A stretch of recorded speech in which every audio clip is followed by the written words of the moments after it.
Audio Jungle. Audio Jungle. Selamat siang dan salam Kak Yato Bintang. Kali ini kita ketemu lagi. Pada kesempatan ini saya akan mencoba mengurai bagaimana urutan proses dalam melaksanakan pembinaan pramuka. Ya, kepramukaan itu kan yang dilihat orang itu umumnya anak-anak pramuka itu dia tali menali, kemudian anak-anak pramuka itu dia baris berbaris, anak-anak pramuka itu banyak bernyanyi, anak-anak pramuka itu kaya banyak ragam tepuk, yel-yel yang semuanya identik dengan keceriaan, identik dengan kegembiraan. Lalu kan muncul pertanyaan, loh katanya pramuka itu mendidik karakter, pramuka itu mendidikkan kecakapan, pramuka itu menguatkan kebangsaan.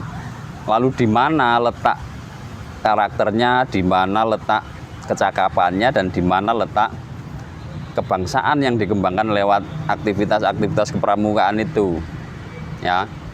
Nah, teman-teman sekalian, kata kunci dalam proses membina itu ada 3 dalam proses, ya. Jadi yang pertama itu kita sebut sebagai briefing.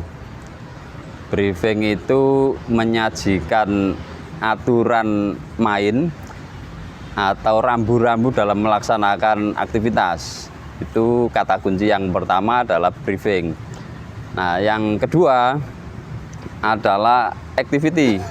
Bagaimana kita memberikan keleluasaan, bagaimana kita memberikan kemerdekaan kepada adik-adik untuk melakukan aktivitas.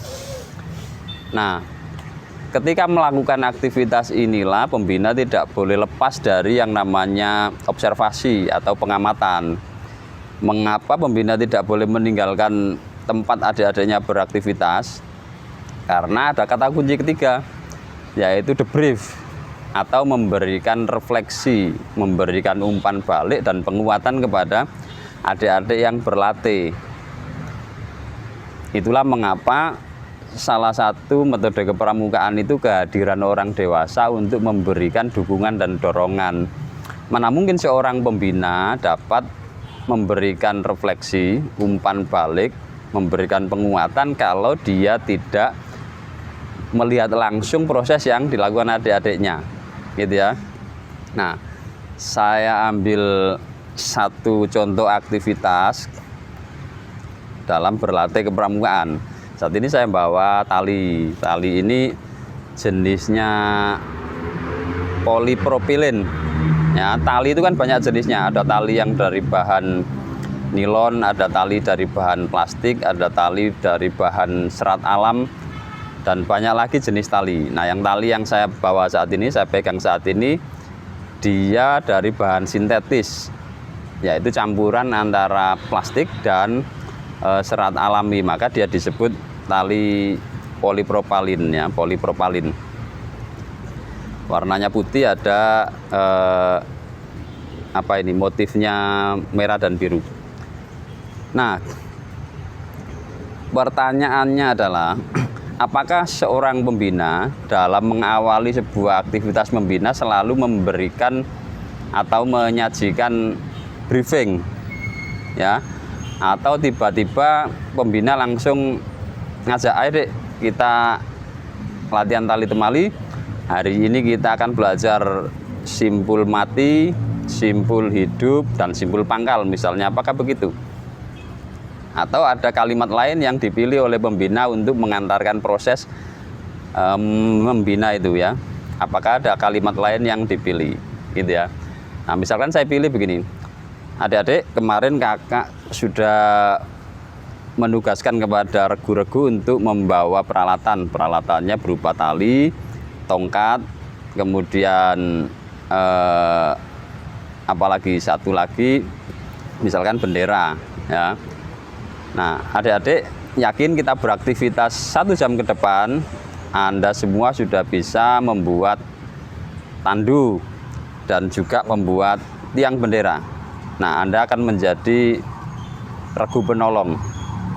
Regu penolong dalam menyelamatkan orang yang sedang membutuhkan pertolongan Anda.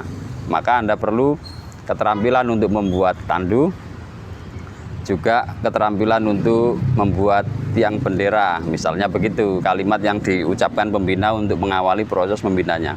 Nah, kakak sudah punya panduan. Nah, pembina di sini menyiapkan panduan. Apakah dia berbentuk teks, kertas, setelah ada petunjuk bagaimana membuat tali temali itu, bagaimana sampai keterampilan tali temalinya difungsikan membuat tandu atau tiang bendera.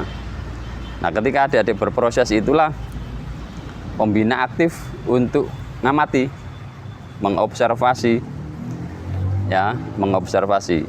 Nah, misalkan ketika pertama mau membuat tandu, pembina melatihkan bagaimana membuat simpul pangkal, misalnya simpul pangkal ya, seperti ini simpul pangkal. Nah, simpul pangkal, simpul pangkal. Lalu sampai adik-adik beraktivitas, lalu simpul pangkal dia buat lagi simpul jangkar, misalnya simpul jangkar. Nah, semacam ini, simpul jangkar semacam ini. Lalu dari 2 keterampilan ini, kemudian terakhir dia buat simpul mati, misalnya simpul mati, ya, simpul mati semacam ini. Nah, pembina memberikan rambu-rambu 3 simbol itu yang digunakan dalam latihan atau yang akan dilatih. Kemudian dia mempraktekkan dengan menguasai 3 simbol itu, simpul mati, simpul jangkar, simpul pangkal. Adik-adik bisa membuat tandu, bisa membuat tali temali, bisa membuat tiang bendera dengan modal 3 simbol. Kemudian pembina memberikan kemerdekaan kepada adik-adik dalam satu regu atau satu kelompok untuk beraktivitas dengan waktu yang sudah ditentukan. Berapa lama? Kalau tidak dikasih waktu nanti bisa bablas ya, bisa bablas sampai jam latihan selesai. Nah, setelah mereka semua beraktivitas membuat simpul pangkal tadi, lalu merakitnya menjadi tandu, disambung dengan simpul jangkar jadi. Lalu yang menjadi kunci adalah terakhir. Setelah semua aktivitas selesai, lalu pembina bertanya.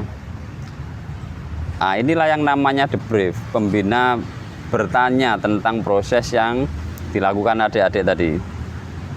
Adik-adik misalnya gitu ya, dalam membuat tandu tadi,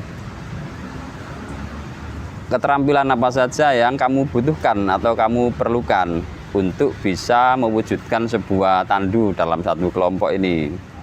Nah, ini akan muncul jawaban bervariasi dari adik-adik. 1, misalnya kemampuan merangkai tali, gitu ya, merangkai tali semacam ini. Keterampilan merangkai tali semacam ini. Lalu pembina tidak cukup puas dengan itu, tanyakan lagi. Apalagi yang Anda butuhkan dalam proses keberhasilan satu kelompok membuat tandu tadi? Ya berarti butuh, tadi ada kerjasama Kak. Kami berdua yang megangi tongkat, teman lain yang mulai mengikat, kemudian ada teman lain juga yang ngecek kerapian ikatannya dan seterusnya sampai tandu itu terbuat dengan rapi, terbuat dengan bagus. Lalu terakhir dites apakah tandunya berfungsi. Apakah tandunya bisa digunakan untuk mengangkat salah satu teman misalnya ya, salah satu teman. Nah, ngecek kekuatan tandu yang dibuat, apakah ikatannya menjadi apa istilahnya kendur atau merosot. Nah, berarti ada kurang kekuatan di situ, mungkin kurang kerapian dalam menata barisan-barisan tali ini, lilitannya dan seterusnya. Nah, saat inilah kesempatan pembina untuk memberikan pikiran-pikirannya kepada adik-adik.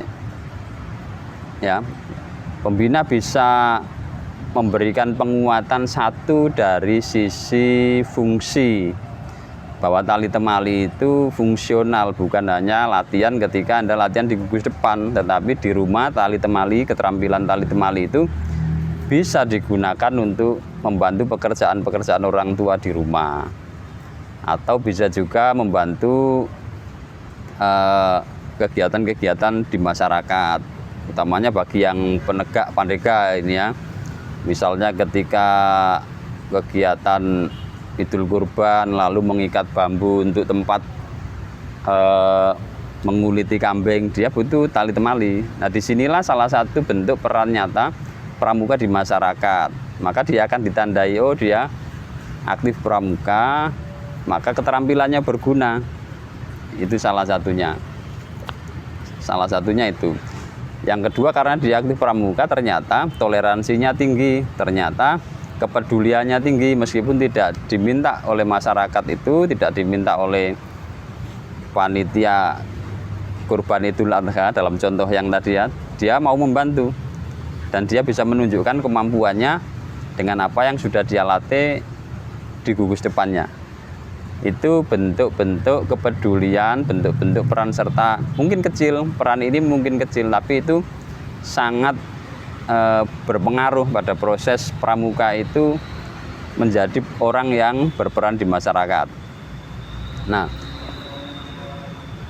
dari situlah pembina memberikan penguatan-penguatan. Apakah misalnya dalam proses Anda menali tadi, Anda perlu memperhatikan dengan teliti lintasan simpul pangkal itu yang benar, tepat, seperti apa, sehingga Anda tidak keliru. Karena ketika Anda keliru, kekuatannya bisa berkurang, gitu ya. Kekuatannya bisa berkurang. Nah, pembina juga secara teknis menunjukkan proporsi. Misal kalau tongkatnya sekian, base besarnya sekian, ini kalau dikisar ya kira-kira diameternya 4 cm, lalu dengan tali diameter sekian ini kira-kira diameternya 8 cm, apakah dia bisa membentuk ikatan yang kuat? Ikatan yang kuat. Nah, ternyata ketika talinya cukup besar, ukurannya 8 cm dan diameter tongkatnya 4 cm, dia tidak kuat, dia masih gampang merosot, artinya tidak proporsi tali ini terhadap tongkat ukuran ini. Nah, maka di latihan yang lain, di latihan selanjutnya, talinya tidak boleh terlalu besar ketika tongkat yang diikat juga ukurannya tidak besar. Tali ukuran diameter 8 mm ini dia akan cocok jika digunakan untuk mengikat pada benda atau tongkat atau kayu yang ukurannya kurang lebih berdiameter 10 cm. Ada keseimbangan proporsi di sini. Kalau dia diikat dengan tali nilon yang kecil juga akan menyulitkan. Satu, mungkin bentuk lintasan ikatan simpulnya tidak akan kelihatan, tidak tampak dengan bagus, akhirnya tidak bisa rapi dan seterusnya. Karena itu secara teknis pembina juga mengurai latihan-latihan itu supaya tepat. Nah, kedua, secara non teknis pembina juga mengurai nilai-nilai apa saja yang bisa ditarik dari proses latihan tali temali ini, ya. Satu, bisa dari sisi fungsi, dua dari sisi manfaat, dan yang ketiga dari sisi dampak. Dampak itu adalah bagaimana tindak lanjut adik-adik nanti dengan bermodal keterampilan ini dia bisa berperan minimal di rumah.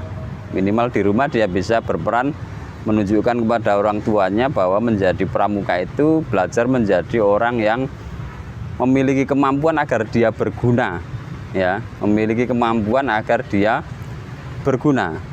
Karena memiliki kemampuan dia bisa membantu orang lain. Karena memiliki kemampuan dia bisa meringankan pekerjaan orang lain dan pekerjaan dirinya sendiri tentunya. Nah, karena itu yang ingin saya sampaikan di sini menjadi simpulan adalah bahwa melatih atau membina kepramukaan itu tanggung jawabnya setidaknya dua. Satu adalah betul-betul melatihkan sebuah keterampilan, karena menunya pioneering, tali temali, ya berarti adik-adik harus bisa keterampilan menali. Itu yang pertama. Tetapi yang kedua, di balik belajar berproses tali menali itu ada nilai-nilai yang bisa digali. Ketika tadi berkelompok, maka di situ ada nilai kerjasama, ada nilai toleransi, ada nilai rela menolong. Ketika teman lain belum cepat belajarnya, maka dia rela untuk membantu teman lainnya itu belajar. Nah, jadi minimal dua itu yang ditarik menjadi sebuah hasil pelatihan pramuka. Satu, ya cakap. Ya, cakap. Yang kedua, di balik kecakapan itu ada nilai apa saja. Dan hampir semua kecakapan kepramukaan, hampir semua keterampilan kepramukaan itu memiliki dua sisi. Satu, sisi keterampilan praktisnya. Yang kedua adalah nilai-nilai di balik keterampilan praktis itu. Coba saya ambil contoh lain ya. Baris berbaris misalnya. Adik-adik kita belajar baris berbaris tentu harus mampu menunjukkan berbaris yang rapi, gerakan yang tegap, sikap yang mantap. Nah, di balik keberhasilan baris berbaris yang bagus itu, maka dia membangun mental apa? Mental disiplin. Mental untuk selalu tanggap. Mental untuk bisa menetapkan posisi dengan tepat. Saat itu ketika dia sebagai instruktur, orang yang memberi instruksi, maka dia nggak boleh memberi instruksi dengan lembek gitu ya, harus tegas ketika itu menunya baris berbaris. Nah, ketika dia menjadi peserta yang diinstruksi, maka dia harus memiliki kepatuhan untuk melaksanakan instruksi itu. Nah, dua ya, jadi pembina tidak boleh lepas dua-duanya. Satu, kecakapannya dapat. Nah, yang kedua, nilai-nilai di balik cakap itu juga terekam oleh adik-adik dan itu terimplementasi, terpraktikkan di kehidupan non latihan. Artinya non latihan itu apa ya? Ketika dia balik ke rumah, dia balik ke lingkungannya, dia kembali ke tempat di mana dia berada, dia tinggal, dia tetap membawa keterampilan itu, dia tetap membawa nilai-nilai itu. Karena hakikatnya kan kepramukaan itu adalah penanaman nilai-nilai yang ada di dalam butir-butir satya dan dharma itu. Dilatihkan lewat aktivitas teknik-teknik kepramukaan ini. Ini namanya teknik kepramukaan. Teknik kepramukaan itu ya tali temali, semapur, itu teknik, itulah yang tampak. Keterampilannya apa ya? Dia keterampilan menali, dia keterampilan membuat kode dengan tepat menggunakan semapur, morse dan seterusnya. Nah, di balik itu semua ada nilai-nilai nanti yang akan terekam di pikirannya, terekam di hatinya, lalu dia kembali ke lingkungannya, dia mampu menerapkan keterampilan dan nilai-nilai itu. Dan semua keterampilan kepramukaan dia berguna bagi hidup. Keterampilan kepramukaan itu dia dapat menjadi bekal untuk menjalani kehidupan. Meskipun alamnya berubah secanggih apapun, pada suatu ketika orang masih membutuhkan sesuatu yang konvensional itu. Jadi orang tidak mungkin meninggalkan asal. Ya, kamera ini asalnya dulu dari merekam mata di gambar, lalu diciptakan alat, sekarang jadi kamera. Tetapi karena dia bergantung pada yang namanya energi berupa baterai, dia bergantung pada energi yang berupa listrik, dan itu kan tidak selalu tersedia. Maka suatu ketika orang akan dihadapkan pada situasi yang dia harus kembali ke asal. Nah, kepramukaan tidak pernah melupakan asal. Karena itu tradisi-tradisi yang ada di kepramukaan, keterampilan dasar kepramukaan yang disebut basic scouting skill itu tetap dilatihkan kepada para pramuka. Perkembangan zaman secanggih apapun, ini tetap dibutuhkan suatu waktu. Karena kecanggihan zaman dia bergantung dengan yang namanya energi. Sedangkan ini bisa diciptakan oleh kita sendiri, yang konvensional itu. Sama halnya seperti orang memasak. Sekarang orang tidak banyak melihat memasak itu menggunakan kayu bakar.